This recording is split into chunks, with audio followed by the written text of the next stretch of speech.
жарты литр таза сүтке бір кесе сұйық майды қосып араластырдық. Қолымыз таза. Одан кейін татымы бойынша тұз қосамыз. Тұз қосылды. Енді бір кесе қант. Булочки болғандықтан дәмді болған дұрыс. Ашытқыдан бір қасық жарым, енді толтырмай 2 қасық дрожжи салдық. Одан кейін 2 жұмыртқа, 3 жұмыртқа қосса да болады, бірақ 2 жұмыртқа қосып жатырмыз. Содан кейін осының бәрін ерітіп, ары қарай илейміз.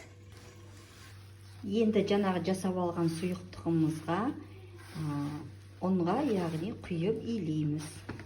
Қамырын илейміз.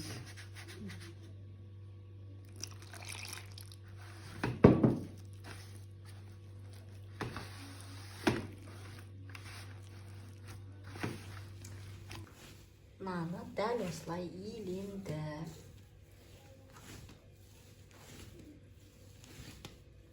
Енді ашығанша, яғни иіні қанғанша осылай илеп ыдысқа салып, жылы жерге орап қоямыз.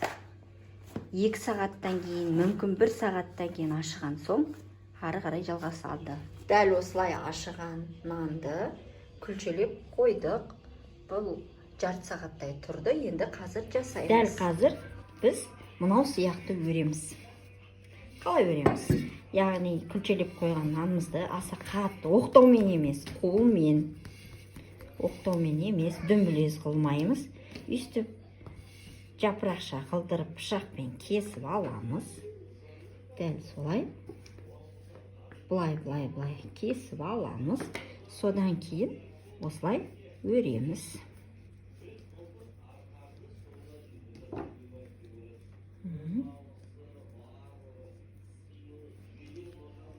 Түбін осылай бекітеміз. Осында булочки болып шығады. Енді мына түрін, яғни жайып аламыз. Бұл жерде кішкентай оқтауды қолдануға болады. Ортасынан осылай кесеміз де орай саламыз. Орап, доғалдап қоя саламыз. Сонда осындай форма шығады. Міне дәл осылай жасадық, жұмыртқасын жақтық. Енді қандай түрде кунжут шықса? Кунжут па, ақ па, жоқ әлде мак па, қандайсы болса да сеуіп шығамыз. Міне мынандай қылдырып та жасадық, және өріп жатырмыз.